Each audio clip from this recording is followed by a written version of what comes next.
muito obrigado pela presença de todos da minha casa, temos visitantes de todos os lados, desde São Paulo, do Dr. Marques, temos o nosso antigo secretário de Educação, que foi tanto colaborador da Fundação, que eu agradeço mais uma vez, o nosso diretor Justo, Charles Carvalho, bom, eu não vou citar todos os nomes, então vou ficar aqui só citando o diretor Marques.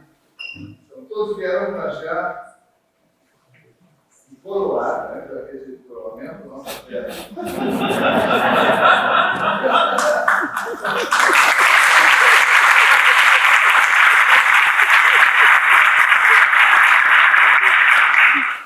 Era, Charles Barcelos, está transitando por esses corredores dessa casa há mais de um ano.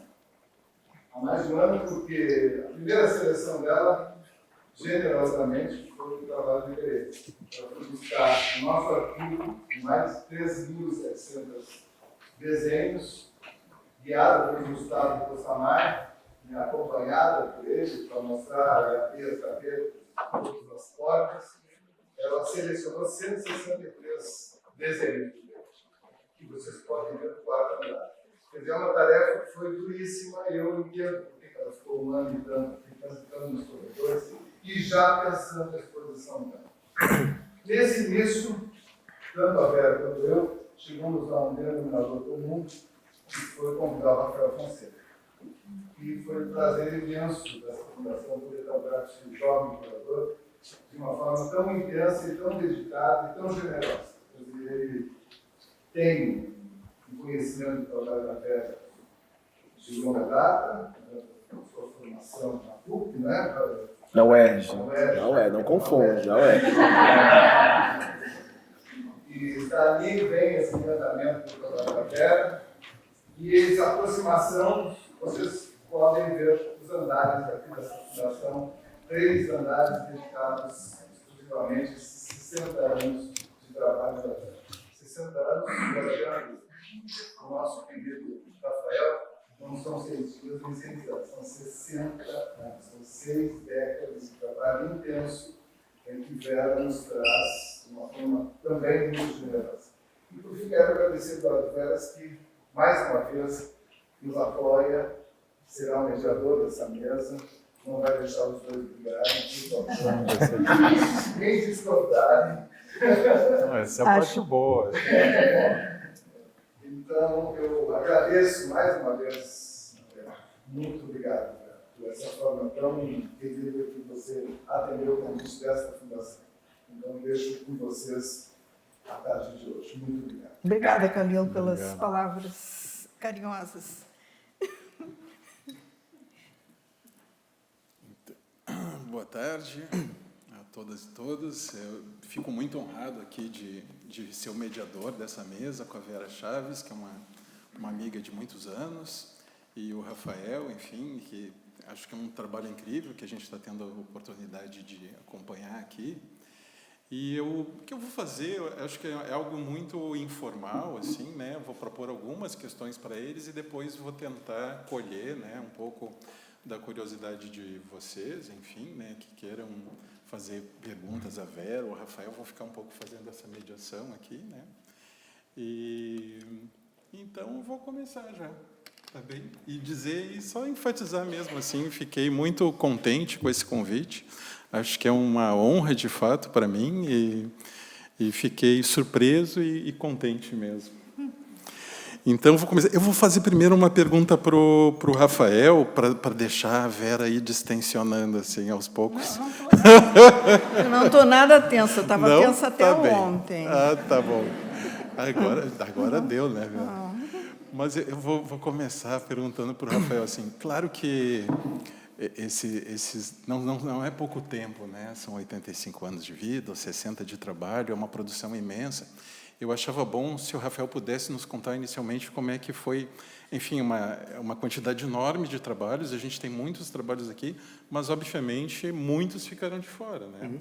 Então, talvez, Rafael, se tu pudesse contar para a gente inicialmente como é que foi fazer essas escolhas, assim, depois também querer ouvir da Vera um pouco alguma negociação, acho que não vai ter briga nenhuma, mas alguma negociação já houve, né? Sim. Porque quando a gente faz curadoria de um artista que está vivo, é diferente, né? Enfim. A Vera pode Como? A Vera pode fazer com o Iberê o que ela quis, né? Foi pura briga. Não, Bom, boa tarde a todo mundo. Tenho que tentar me acostumar com esse formato de microfone, que não estou nada acostumado, e não falar muito em cima dele, ok? Boa tarde, obrigado pela presença de todo mundo aqui. É muito bom ver uma casa cheia assim, e acho que talvez desde antes do Covid eu não tinha uma situação de ver tanta gente no mesmo espaço, assim, então que bom, obrigado. Estarei aqui nesse sábado chuvoso, celebrando, né, como o Calil falou, enquanto tem uma coroação na Inglaterra, uma outra aqui também. Respondendo um pouco o que o Eduardo perguntou, assim, e claro, a Vera depois pode e deve complementar. Quando o convite foi feito para se pensar a exposição, foi um convite muito aberto também, né? Ou seja, não tinha nenhum pressuposto no sentido de que, então a gente tem que trabalhar tem que mostrar trabalhos de X período, ou a exposição tem que ter uma estrutura Y, Z, enfim. Então foi um trabalho feito a partir de muita conversa, e aí acho que é interessante colocar isso em pauta também, né? Muita conversa à distância, ou seja, não é que eu vim a Porto Alegre, fiquei um mês, residindo na casa da Vera, adoraria, mas assim, eu vim 2 vezes, tive a primeira reunião, eu vim...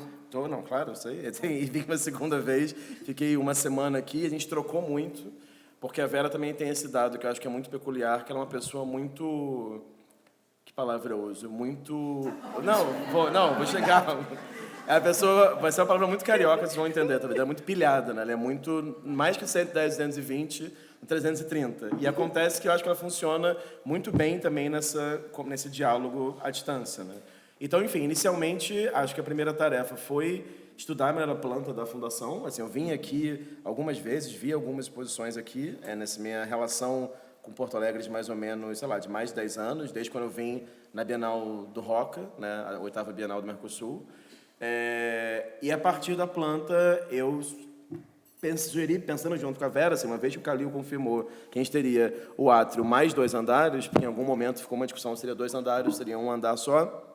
Como são 6 salas, né, eu sugeri isso, a gente ter uma exposição que tivesse uma estrutura, entre larguíssimas aspas, cronológica. Por quê? Porque quando eu conheci o trabalho da Vera pela primeira vez no Paço Imperial, no Rio de Janeiro, em 2017, que foi uma exposição que ela curou, né? Ela se autocurou, digamos assim. Ela fez uma coisa que em outros momentos já foi feito em torno dela, como no Santander Cultural, teve exposição aqui também, que era de colocar trabalhos de períodos diferentes em diálogo, né, no mesmo espaço. E eu achei que seria interessante, num lugar que tem a visitação, que a Fundação Iberê Camargo tem, e que tem esse espaço, né, que é muito, claro, bonito e orgânico, como eram 6 salas, né, que poderia ser interessante ter uma divisão cronológica.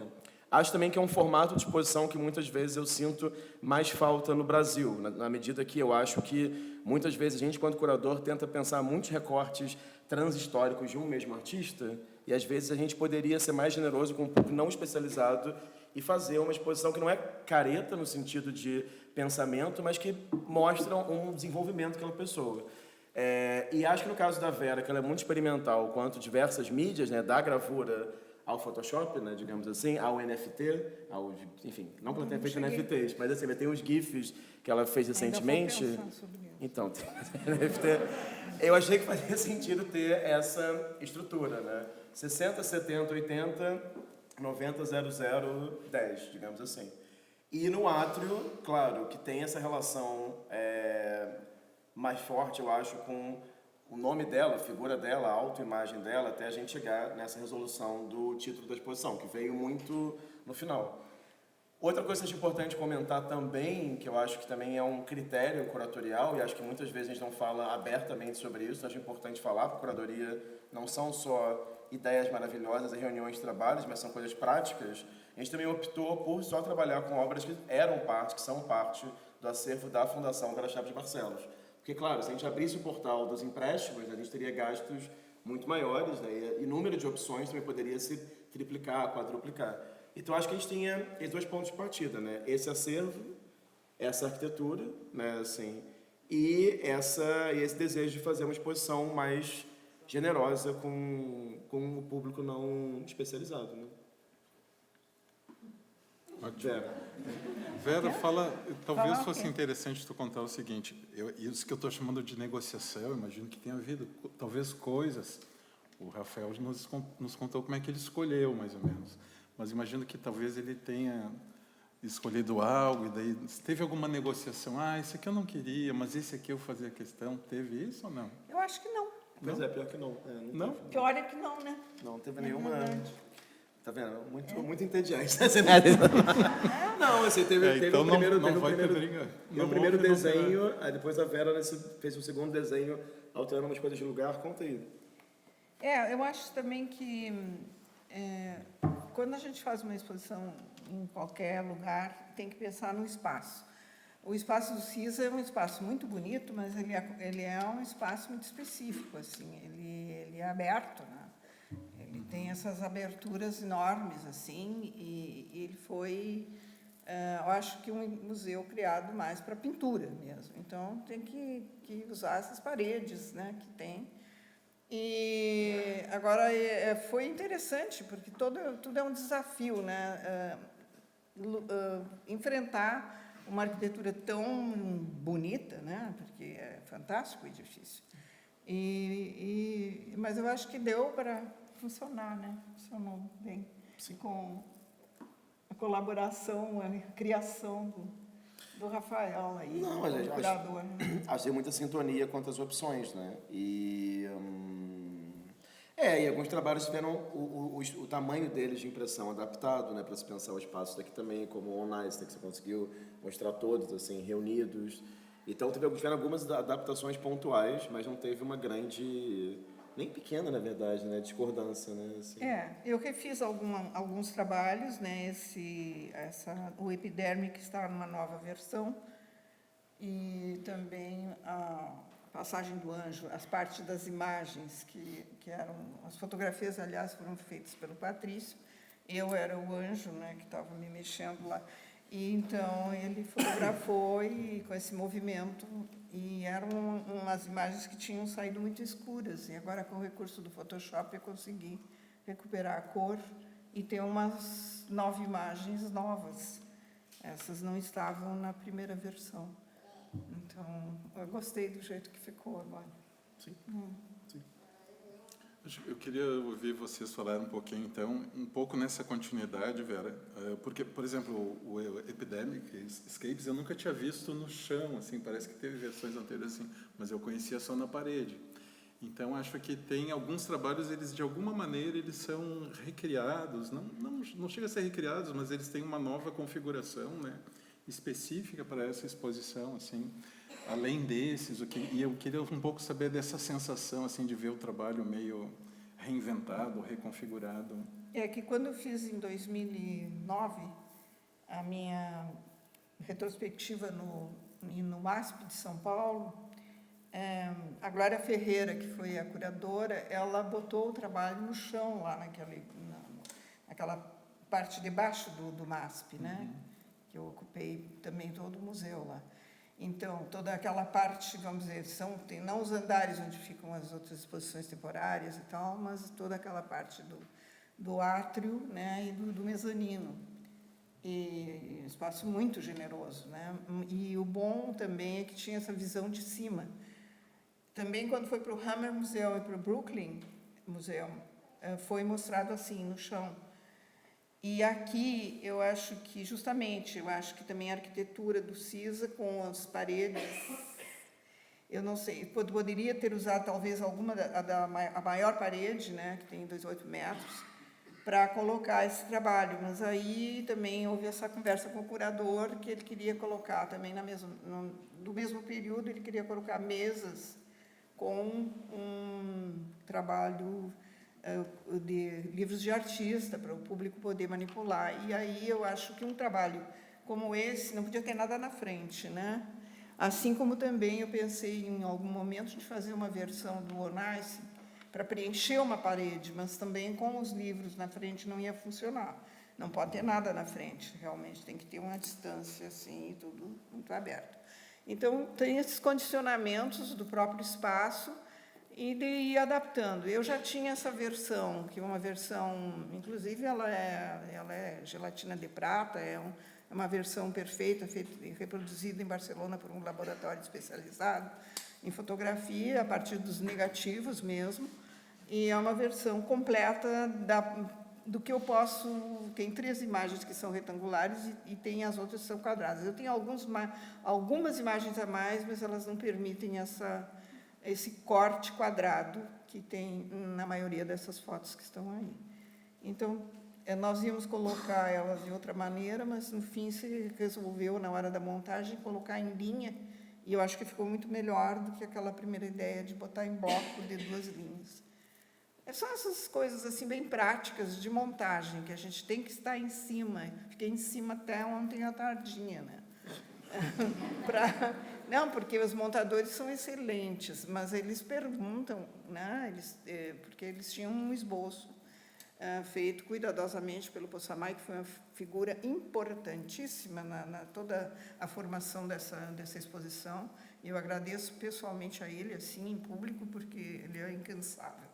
Realmente tem uma inveja, né, de ter olhado. Meu Deus do céu. Está escondido lá atrás, ele se esconde. Ele se esconde, está escondidinho na última fila lá. Levanta a mão, Gustavo. Levanta a mão aí, Isso. a mão, viu?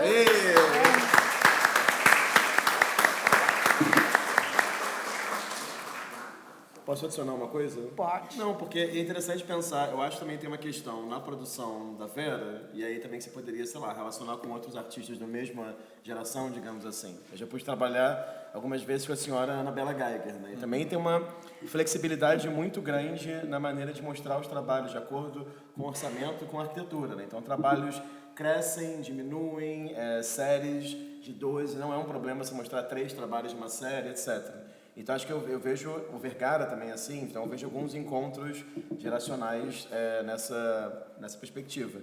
E aí teve um dado da exposição também, acrescentando essa ideia de adaptação que a Vera falou, ela já trouxe como exemplo isso mesmo, são os livros de artista, né? Que é uma coisa que me dá um pouco de pânico como curador, quando você vê uma exposição, como a exposição que a Anabela Geiger teve no MASP, que tinha os livros de artista lá, todos uma vitrine fechados, ou uma página aberta.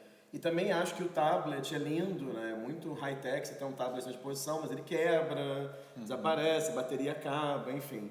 Então daí eu ter colocado essa pilha, né? Esse desejo de por que não a gente tem essa versão facsimilada, as pessoas podem folhear e faz várias delas, porque não faz sentido uma pessoa numa exposição e ter o precioso documento dos anos 70, mas não conseguir ter a experiência tátil, né? Mesmo que não seja, claro, como a experiência tal qual do objeto original, né? Que no caso da História de um Sorriso, Pequena História de um Sorriso, você tem um caráter de colagem, aqui não ficou assim, tem o caráter da impressão digital, mas pelo menos a pessoa, o público consegue ter essa noção que é tão importante para a obra da Vera, na minha opinião, que é a noção de sequência e narrativa, né? Que está num storyboard de cinema, que está numa animação, que está nos frames de um filme e que está no passar páginas, né? Então, enfim, só um outro exemplo de uma adaptação que a gente fez para cá. Também tem essa coisa, a Araci Amaral, quando foi na última exposição que eu fiz na Bolsa de Arte em São Paulo, ela é muito engraçada, né? Então, ela disse, Vera, esse trabalho podia estar todo em livros de artista, porque realmente eles são sequências. E eu fiquei assim, eu digo, bom, quem sabe? Não. Eu vou dar o meu depoimento aqui também. Eu achei que o prédio acolheu muito bem, né? Eu gosto muito desse prédio também. Está completando 15 anos e acho que está bem acolhido, está muito bem montada a exposição. E acho que tem surpresas boas, assim. Acho que, por exemplo, o Anais, que eu já vi tantas vezes, mas eu nunca tinha visto a sequência completa. Não me lembro de ter visto antes. Ainda faltam algumas verticais. Bom. Mas que era está um quase. filme Eu inteiro. nunca tinha visto tanto. Nunca vai estar completa. Sempre Nunca vai estar, o que é bom também. A gente vai variando um pouco, né? E os Epidermic Escapes, acho que funcionou tão bem ali no átrio, porque a gente tem primeiro... Quando a gente chega no átrio, ele está meio cinza, assim, né? E à medida que a gente vai subindo, aquele contraste, assim, explode, né? E o papel ele está funcionando melhor lá de cima, né? Assim, e acho que é uma visão, acho muito melhor ali, acho que do que numa parede, né? Acho que, enfim, acho que vocês encontraram uma solução muito boa. Eu não enxergo nada lá de cima, porque sou baixinha, mas o nosso Não, montador, mas da ele rampa tem dá. 2 metros de altura, Da o rampa Paulo, dá ele pra ver. chegava assim e dizia, ai, que lindo que tá.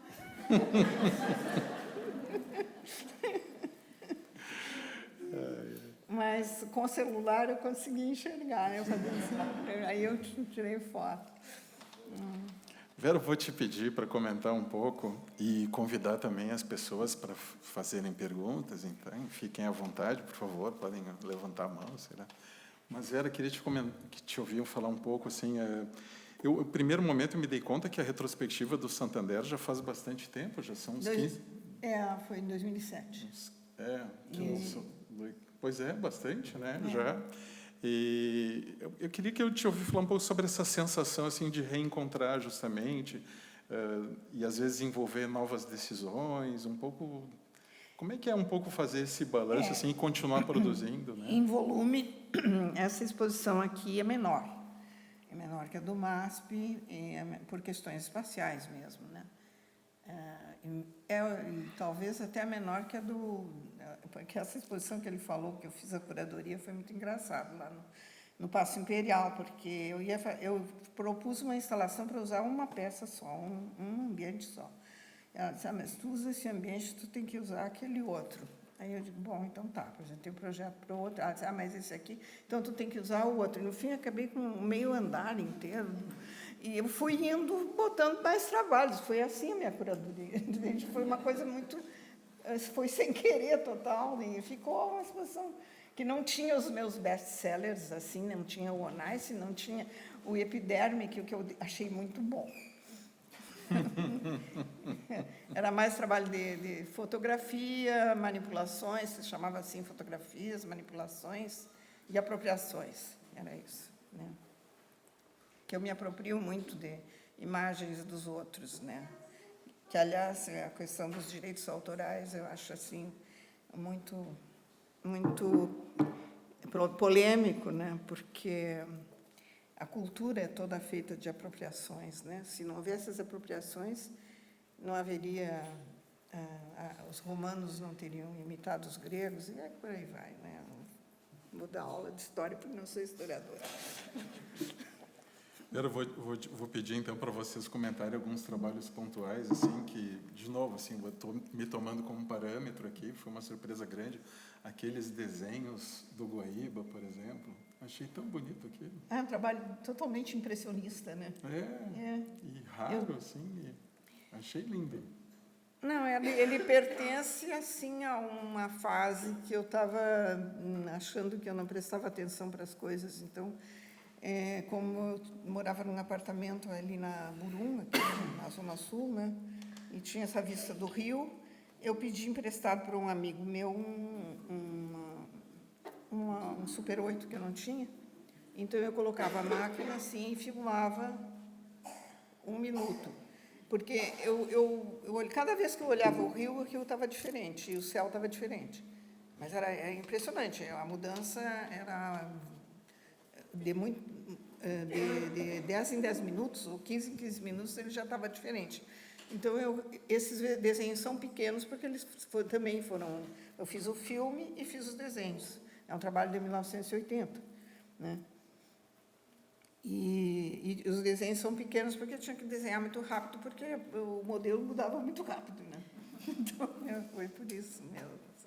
Mas eu não entendi, tu faz a partir do filme? Não, a partir do filme. Eu fiz dois trabalhos independentes. Tá.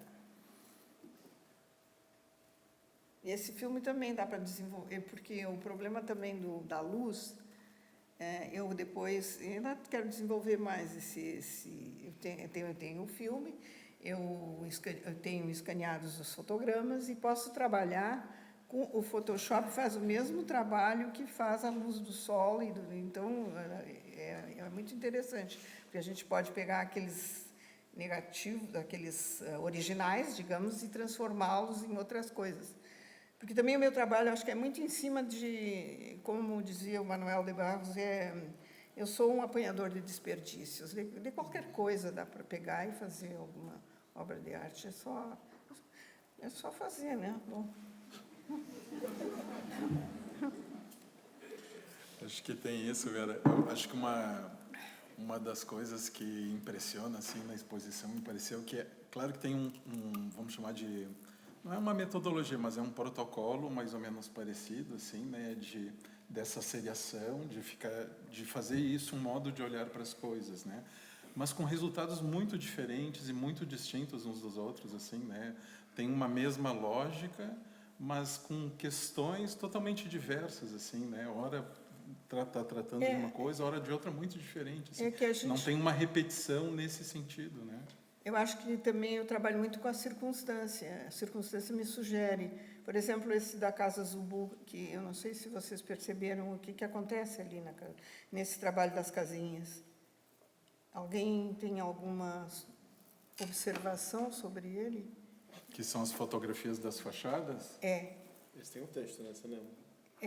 Eu estou fazendo um teste com o auditório. Tá, com quem não leu o texto. Não precisa ler. Eu vi lá, né, tem na legenda, você observando formas comuns nas próprias casas e interações dos próprios moradores. Né? E depois, de alguma forma, você também tentou levar essa forma para dentro do tratamento no computador. Eu ia perguntar exatamente dessa sequência, porque vocês colocaram uma dimensão bastante diferente da realidade. Não, acontece o seguinte, que nós fomos passar acho que foi em 2000, eu não me lembro exatamente a data, mas em 2000 e pouco. A gente foi para uma praia no Espírito Santo chamada Ubu, né? E era uma praia de pescadores, assim, tinha essas casinhas, e as casinhas eram feitas de restos de materiais. Elas misturavam. A parte de cima, em geral, não era igual à de baixo, e muitos eram sobrados, né? Então, tinha um tipo de azulejo que cobria a fachada de cima, e depois outro azulejo de outra cor embaixo. Tinha algumas que eram mais decentinhas, assim, que eram todas iguais e tal, mas também sendo sobradas. Então, eu copiei aquelas fotos, botei em cima da mesa. Não, essas fotos, eu vou fazer mais casas, porque já eram tão misturadas que, se eu misturasse mais, não ia se notar absolutamente que elas não eram verdadeiras. Então, eu misturei, mas foi um trabalhão, porque eu ampliei aquilo a 300%, e tinha que até puxar fio, apagar umas coisas, desmanchar uma coisa, passar uma parede, sabe? Tem uma casa que tinha uns cartazes na frente, que eu tirei, porque os cartazes estavam assim no chão, e ela passou para o segundo andar de outra casa. Então, esse é o trabalho que está lá, entende? Vocês podem olhar de novo, porque parece que ninguém percebeu. Não, mas esse tem legenda, velho. Tá? Na legenda lá que eu escrevi está falando isso, que você que usou o computador. Mas você não etc. falou tão obviamente, né? Você falou assim metaforicamente. Não, tá lá, tá escrito. Mas geralmente não fica óbvio assim a recriação das casas. Não. Isso me impressionou, na verdade. A impressão que dá, pelo menos para mim, quando eu vi a primeira vez, é que você estava trabalhando com os elementos, mas que as imagens eram, na realidade, individualizadas, que elas existiam. E esse detalhe que você falou dos avisos, né? Eles são também uma dica, porque você olha e fica tentando ver se é uma repetição de uma imagem ou se é a mesma imagem. Porque você não tem a sensação, a impressão que dá é que são realmente casos. Eu mesmo me perco. Agora tem porque ali estão as originais, estão as duplas, né? Elas não está todo o trabalho, ele é maior, tivemos que cortar algumas coisas por causa do tamanho da parede. Mas eu acho que a dimensão ali que vocês deram também faz parte dessa proposta. Sim, eu acho que está bem nessa parede. Ficou lá em cima, né? Mas a parede é generosa, não tem altura, ela tem 4,40 metros, né? Então, muito bom.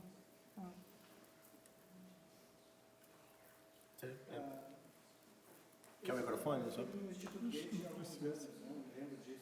Sim, no Goethe.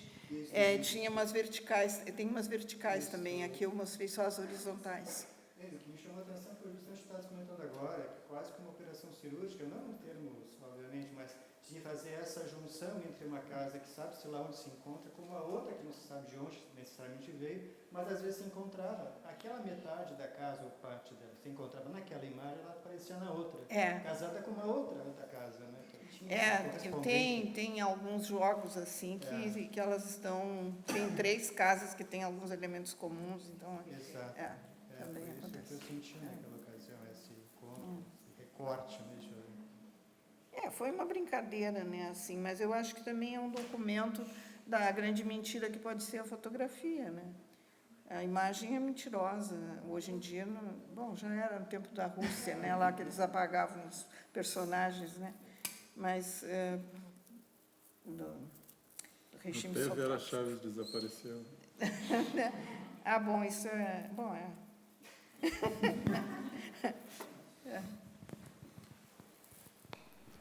Vera, você pode contar um pouco para a gente sobre o processo de criação do manequim de Düsseldorf? Bom, o manequim de Düsseldorf era assim, era um inverno na Alemanha, né? Muito frio e nevava muito. E Düsseldorf era uma cidade muito luxuosa. Então, a minha intenção era fazer um trabalho assim sobre o luxo daquele mundo desenvolvido nos anos 70, né? Que isso era 78, por aí. E também confrontar com a realidade brasileira, alguma coisa assim. Era uma ideia meio assim, nesse sentido. Mas nevava muito, e eu estava encantada, não tão encantada, mas impressionada, porque eu via aqueles homens na rua com casacos de pele até o chão, né, praticamente. Era uma coisa nunca vista para mim. Então, e nas vitrines também. As vitrines eram muito luxuosas. Era uma cidade muito ligada à moda, ou era na época do Düsseldorf, né? Uma cidade muito sofisticada, assim. Mas acontece que, quando parou de nevar e eu pude sair, era o dia da troca dos manequins. Então, claro, o que eu fiz? Eu fui com a câmera, então eu documentei o que eu encontrei, né? E aí saiu o que saiu, é isso aí. Né? Saiu essa coisa meio narrativa e mudou de rumo. Foi a circunstância que me levou. São todas fotos de vitrines? De vitrines, sim. Das vitrines sendo desmontadas, porque como eles eram muito metódicos, todas as lojas desmontavam as vitrines no mesmo dia, né? Então não sobrou nenhuma para eu fotografar o luxo que eu queria. Então, você pode pegar todos os manequins pelados. Porque ele tem uma narrativa, porque depois eu fui montando como uma espécie de narrativa. Inclusive, os fotógrafos provavelmente vão observar, principalmente os fotógrafos, que eu inverti algumas imagens, porque eram slides, eu fiz diapositivos. Né? E esse diapositivo, eu tinha um reprodutor de diapositivos que a gente podia refotografar o diapositivo e ele ficava um corte do diapositivo, podia graduar. Então, eu fiz alguns cortes e inverti a posição para não parecer a mesma foto. Essas mutretas, né, que a gente faz, para render mais e ter mais imagens. Né? Então, ali pode-se observar isso também, que eu usei vamos dizer, a mesma matriz para criar uma nova imagem. Né? Para ter mais... Porque acho que era um filme pequeno, talvez de 24 poses, alguma coisa assim. E fiz mais.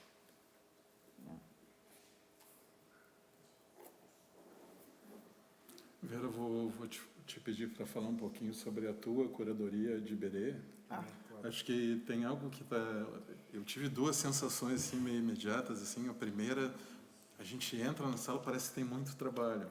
Mas aos poucos a gente vai percebendo, me pareceu, eu visitei junto com a Daniele, ela me soprou algo que os mediadores perceberam, de que tem um pouco uma lógica tua curatorial na organização do Iberê, que é um pouco a seriação que está no teu próprio trabalho. Isso Né? não Acho que observando. quando a gente eu percebe isso, fica delicioso. Assim, né?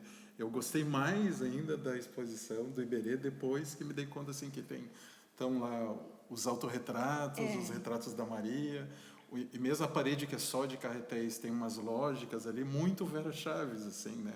Acho que aqui tem uma apropriação também, queria entender um pouquinho eu acho que do sim. teu ponto de Isso vista foi do processo. O Rafael fez a mesma observação, e eu já tinha, quando revi a exposição do Iberê, eu também percebi isso, que tinha alguma coisa que ver com a lógica do meu próprio trabalho. Eu acho que assim, por que a gente trabalha em séries? Eu não sou a única da minha geração que trabalhava em séries, havia vários artistas que trabalham em séries, né, dessa geração.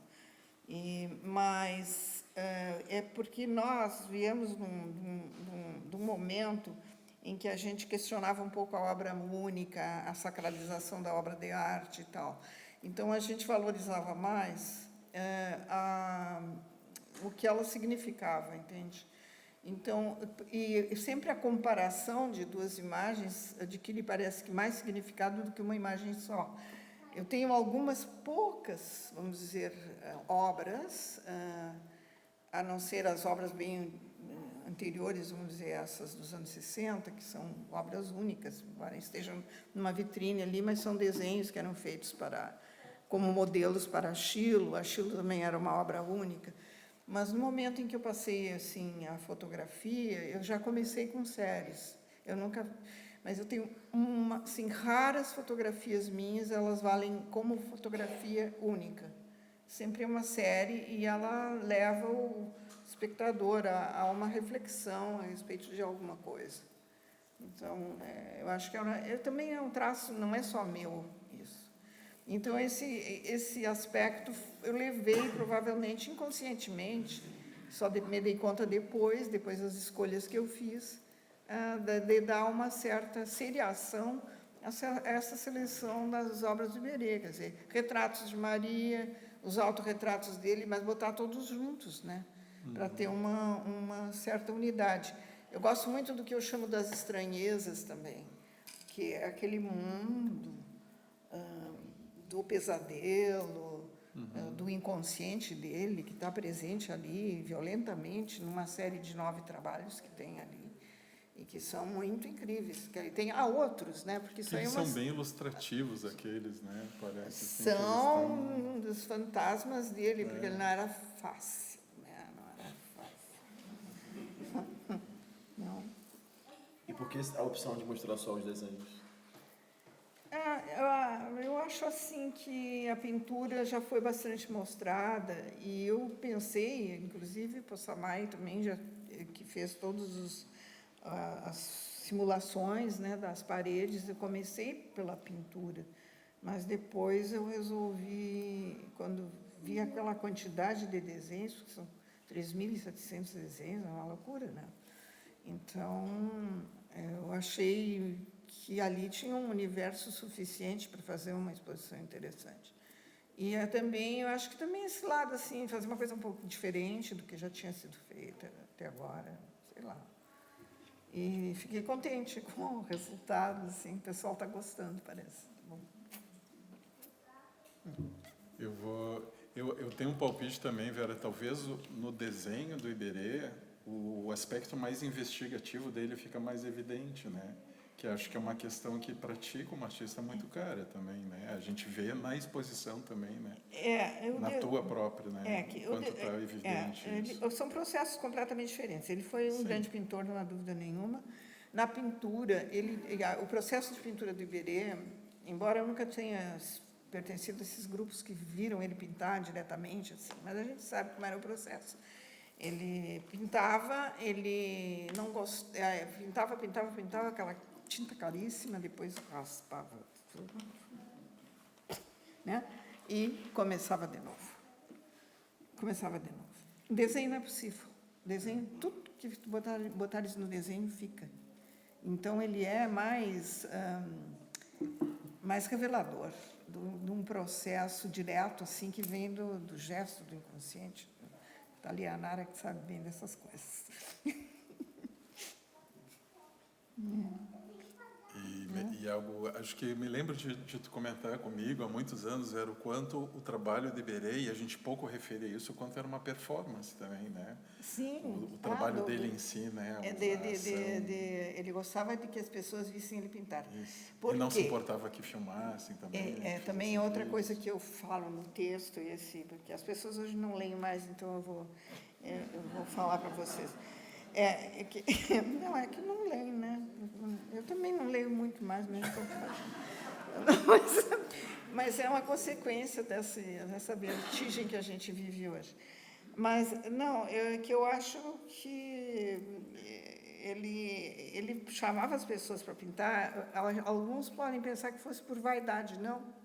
Ele sabia que o processo dele era muito importante. Que aquelas pinturas que se perderam, que ele estava pintando e desmanchou e fez de novo, aquilo é toda a obra do Iberê. Não é só o que sobrou como obra feita.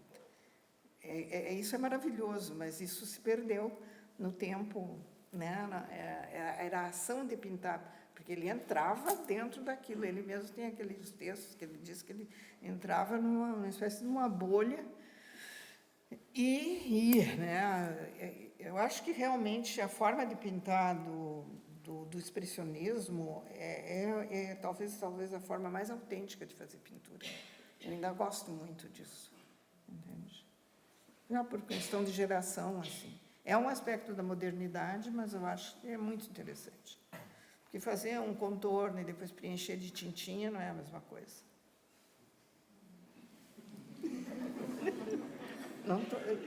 Eu olhei para ti, mas se não é pintor, não tem problema, né?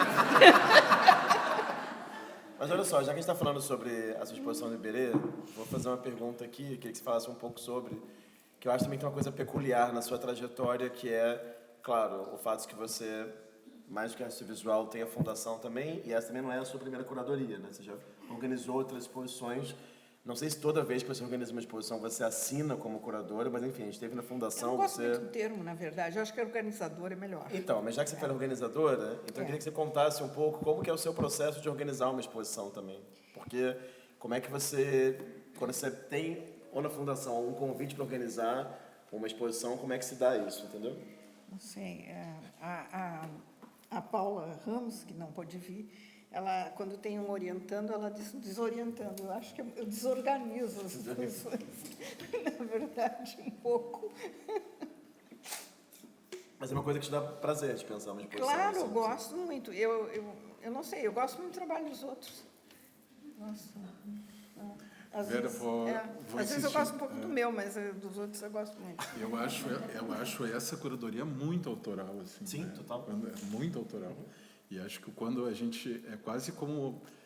Acho que dá, assim, vou forçar um pouquinho o ar, mas é como se a Vera tivesse se apropriado do Iberê e fizesse um trabalho dela com esses pequenos conjuntos, assim, né? Sim. E acho que a exposição ganha quando a gente se dá conta disso, assim, né? Que é uma apropriação autoral de fato, assim, né? E acho que... E é incrível, porque está lá aquele acervo enorme disponível, né? Enfim, eu tenho tudo guardado lá. O Samar me mandou tudo, né? Então, é muito interessante. Eu olhei todos eles no computador, né? Depois olhei uma seleção já de uns 500, mais ou menos, ao vivo, né? E depois fomos burilando, porque, claro, não dava para usar as vitrines também, por uma questão de conservação e tal, né? Muita luz, né? Os desenhos. Então, foi tudo para a parede mesmo. E, então, eu resolvi fazer esses blocos, assim, né? Primeiro eu queria fazer tipo gabinete, a gente fez meio desorganizado, mas depois eu não gostei, aí a gente foi burilando, eu e o Possamay, até ficar essa forma que ficou. E o Iberê não está aí para incomodar também? Já desapareceu. Não sei. Peraí, fala um pouquinho da tua relação com ele, assim, que, enfim, vocês tiveram alguns eu conheci assim. o Iberê eu acho, porque faz tanto tempo, que eu acho que eu conheci ele naquele debate do Teatro de Equipe sobre o marasmo cultural do Rio Grande do Sul. Né? Que, aliás, bom...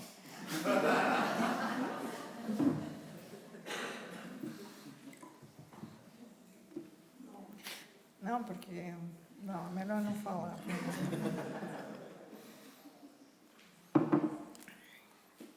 Mas e aí? Esse foi o primeiro encontro, mas teve outros depois. Não, claro, aí eu fiz depois um curso com ele, que a Marilene que está aí, ela fez também esse curso, não sei se tem mais alguém. De pintura? De pintura com Iberê. Está lá ela, ó, ela fez o curso com o Iberê. Aquele curso do Iberê de pintura, tu te lembra? Estava o Nelson, tu e a Maria Inês, e um grupo todo daquela época. E foi interessante, porque depois que eu fiz o curso de pintura com o Iberê, eu nunca mais pintei.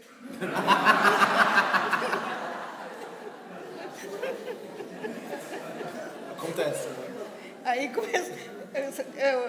eu fui pela gravura, né? Fiz muita gravura, fiz 100 gravuras em cores e mais outras coisas, fiz serigrafia, isso, fiz 100 estilos, né? Mas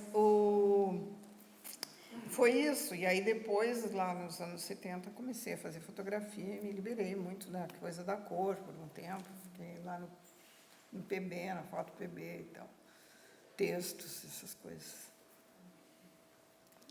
Tá, aproveitar, acho que esse é um gancho bom, Vera, para tu comentar um pouco com a gente, justamente essa diversidade, assim, acho que uma das coisas que chama a atenção, a exposição, enfim, ela não é exatamente uma retrospectiva, mas tem um caráter retrospectivo. E a gente acaba percebendo muito, assim, a tua passagem por diferentes linguagens e técnicas e enfim, queria que tu falasse um pouco assim desse caminho de investigação, de como exploração. eu sou antiga, né? Porque eu não sou velha, eu sou antiga. Então, eu venho de uma tradição do modernismo ainda.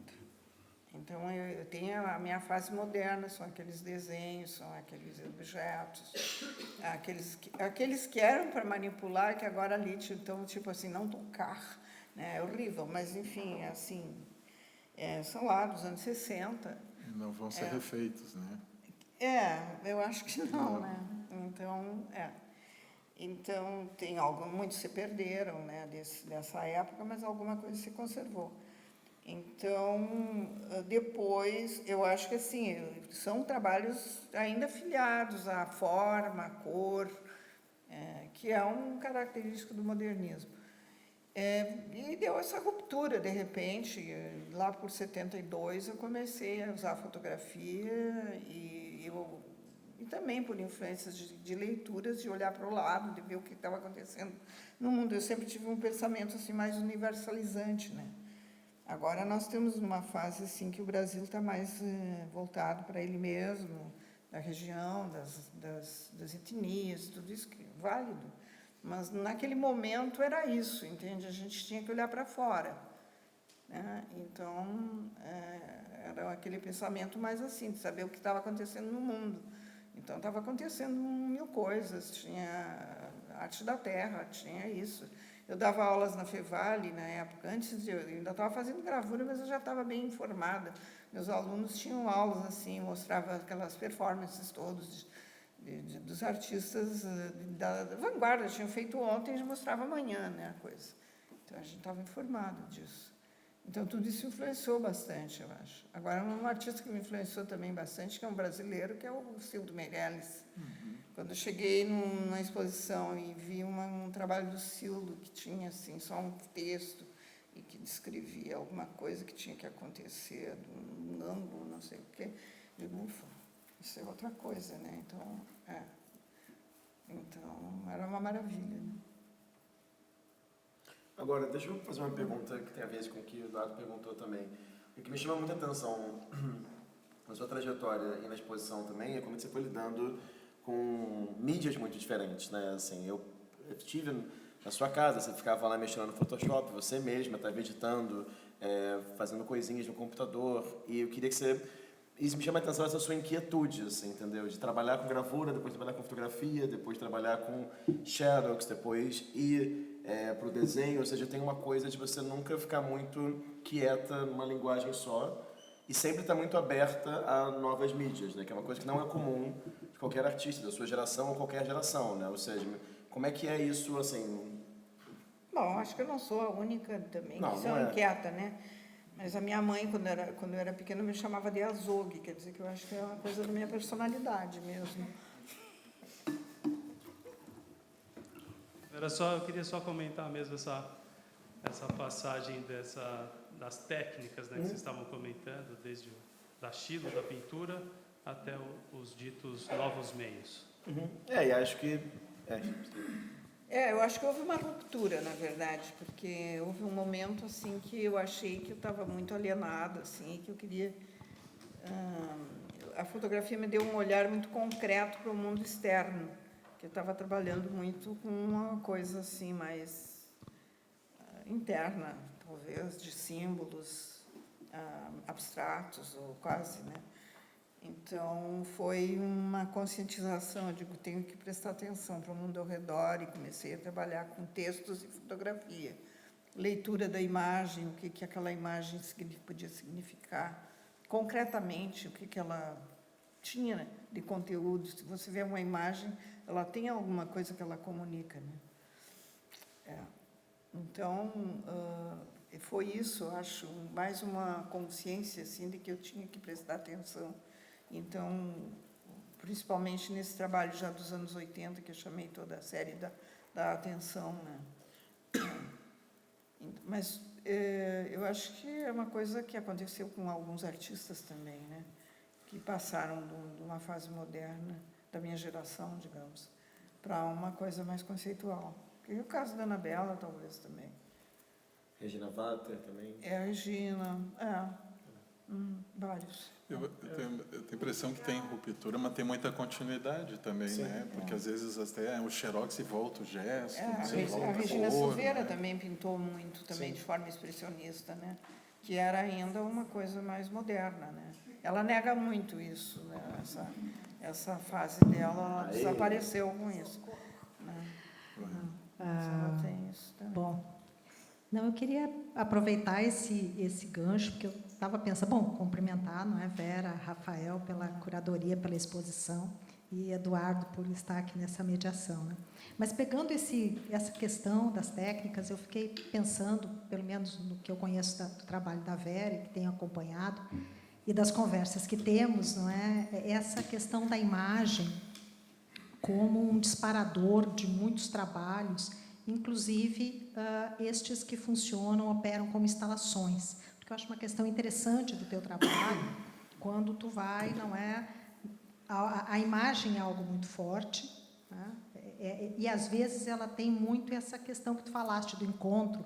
Me lembrei de um trabalho o cão veneziano, não é? Aquele que é um cãozinho que está, né? E eu me lembro de tu comentando sobre quando tu começaste a fazer uso da tecnologia, enfim, não é? Do digital. Foi a primeira câmera digital. A primeira câmera digital.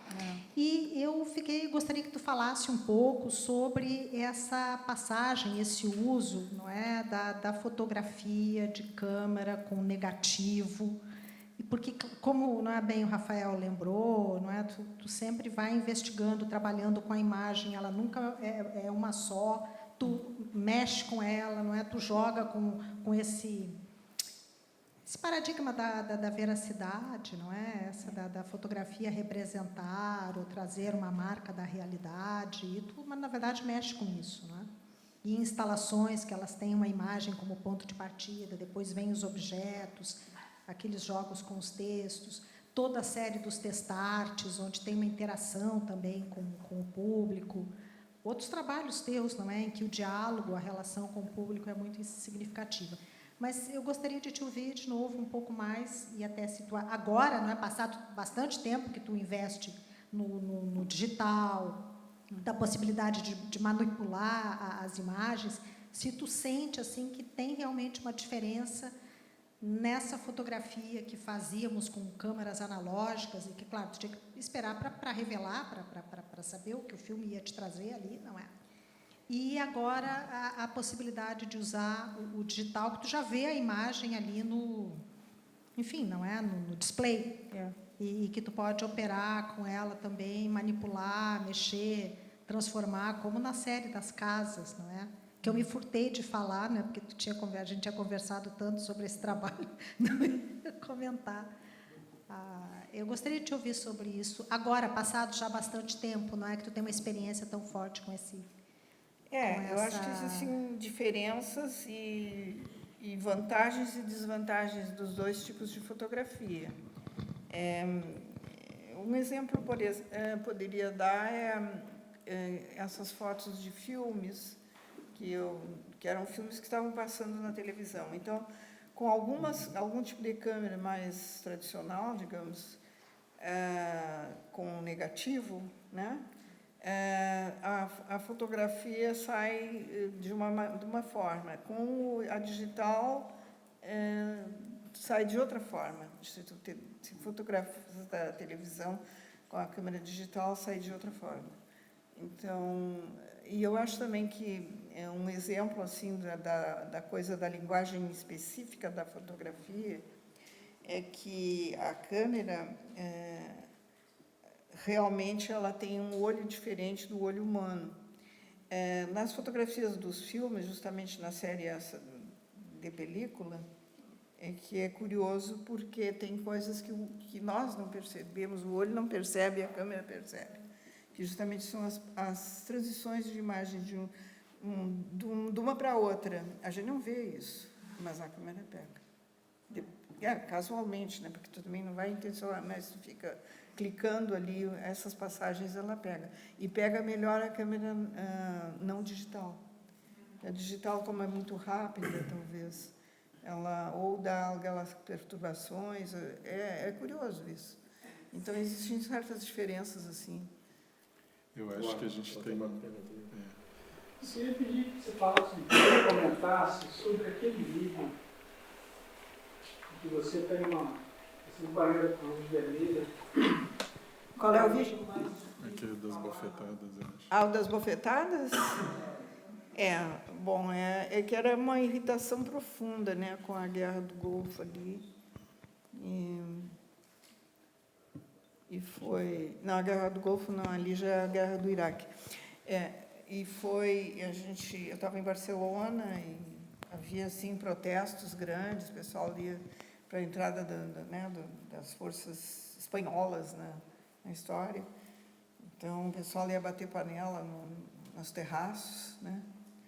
E eu fiz aquilo de dentro mesmo, um sentimento muito profundo, assim, que eu estava sentindo que aquelas cenas de guerra, assim, aquela coisa toda, era como... tinha uma coisa de dor, de bufetada mesmo. Então, as imagens que aparecem são a bufetada. Entende? E eu fiquei na frente da câmera fazendo aqueles gestos, né? Depois montamos isso. Eu tinha um amigo que era técnico lá, que montou para mim, né? Com as imagens. Eu trabalhei aquelas imagens de jornais, né? De documentos da guerra. E eram muito rápidas, né? São flashes muito rápidos, ao passo que o outro movimento é lento, né? Essa coisa da bofetada. Tem uma super qualidade. Eu gosto muito desse trabalho, eu acho que ele é bem redondo, assim, né? E cumpriu o objetivo, né? Assim, é interessante, você está imerso na exposição, você está imerso na tua obra, aí você entra na sala e dá de cara com esse vídeo, ele é uma população bem interessante. Né? E depois tem aquele outro, que é o Durmo, né? Que também, aquele é a monotonia, né? Absoluta, né? Porque é sobre os discursos de arte, né? Não sei como é que vocês estão aguentando. A gente já recebeu um aviso aqui que tem que ir encerrando. Eu acho que o Carlos queria fazer uma pergunta ainda. Sim.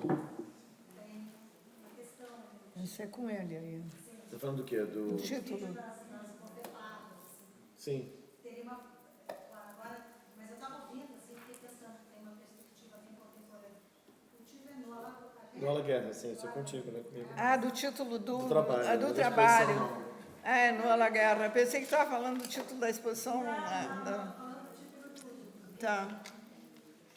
Era Nola Guerra, era o que botavam nos... A cidade estava cheia coisas penduradas, aqueles cartazes pendurados, não à guerra, não à guerra. Eu, com aquela ruína não é fácil, não, hein? É um lugar muito consciente, consciência política mesmo, sabe? Não é como aqui, não. Mas eu pensei no teu nome de... Do meu nome? Eu sou Vera Guerra, é verdade, às vezes me esqueço. É uma pena, né? Mas eu me esqueço às vezes. Para isso estão aqui os historiadores. Pois é. Não convide historiadores. O meu nome era Vera Tubino Guerra, depois virou para Vera Guerra Chaves Barcelos, no fim virou Vera Chaves Barcelos. Eu preferia muito ser Vera Guerra, né? Mas, enfim, no fim foram circunstâncias da vida. Né? Fica o nome na guerra. Eu acho que tinha uma pergunta no caso aqui. Tá. Bom, uma coisa que eu lembro, tua formação, eu lembro, você tem uma formação na música, né? E falaste agora do vídeo das bofetadas e tantas outras obras, manequins e todos. Sim. Pegando até o trabalho do N.O., que se viu os xerocos, o trabalho sempre tinha uma certa coisa que me remetia a isso do musical, não que passasse no trabalho imediatamente, mas de ti, como é que hoje te relacionas com essa anterior formação ou com essa junção, né, que no fim das contas a ginástica contemporânea, o mundo contemporâneo acaba fazendo essa pororoca, vamos dizer assim, nesse amálgama, né, de todas essas coisas que se formam. Eu não sei se entendi bem a pergunta, mas eu estudei piano, né, e tal, eu gosto muito de música, o Patrício também gosta, a gente ouve muita música clássica, né, o que também está bastante fora de moda. Mas tá, né, o que a gente vai fazer? Então, mas eu acho que talvez tenha influenciado meu trabalho, porque como a música ela acontece num certo tempo, então também para a leitura do meu trabalho, como ele é feito de várias imagens normalmente, então tu precisa de um certo tempo para percorrer, tu não apreendes ele de uma vez só, entende? Então acho que isso pode ter uma relação. Porque, na verdade, a gente não trabalha assim totalmente consciente. A gente trabalha com uma série de coisas que vão se acumulando dentro da memória, da sensibilidade ou da forma de percepção de cada um, né? Então, eu acho que isso pode ter influenciado, sim, uma relação dessa coisa temporal, né? Essa coisa que a Aracy disse do livro de artista, que é uma sequência também, que vai se olhando, é da seriação. A música é temporal, né? Aliás, a música, eu acho que em todas as artes, é a mais espiritual de todas. Né? Ela não tem uma materialidade, é impossível uma valorização monetária da música. Né? Então, acho que nisso ela é insuperável. Né? Então, né? Ela te até conduz ou guia, né? De certo modo, às vezes até durante essa imaterialidade da música é maravilhosa, né? Eu acho assim, muito incrível. Vera, a gente tem que terminar aqui, mas eu queria fazer ainda uma última pergunta, se elas me deixam, pode.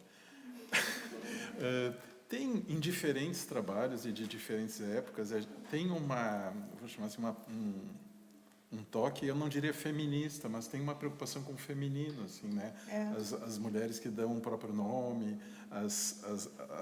os pés e pernas, assim, que a gente vê. Queria que tu te comentasse um pouquinho, assim, esse olhar feminino, assim. Eu tenho vários trabalhos que são relativos, tem esse assunto, né, esse tema, vamos dizer, feminino.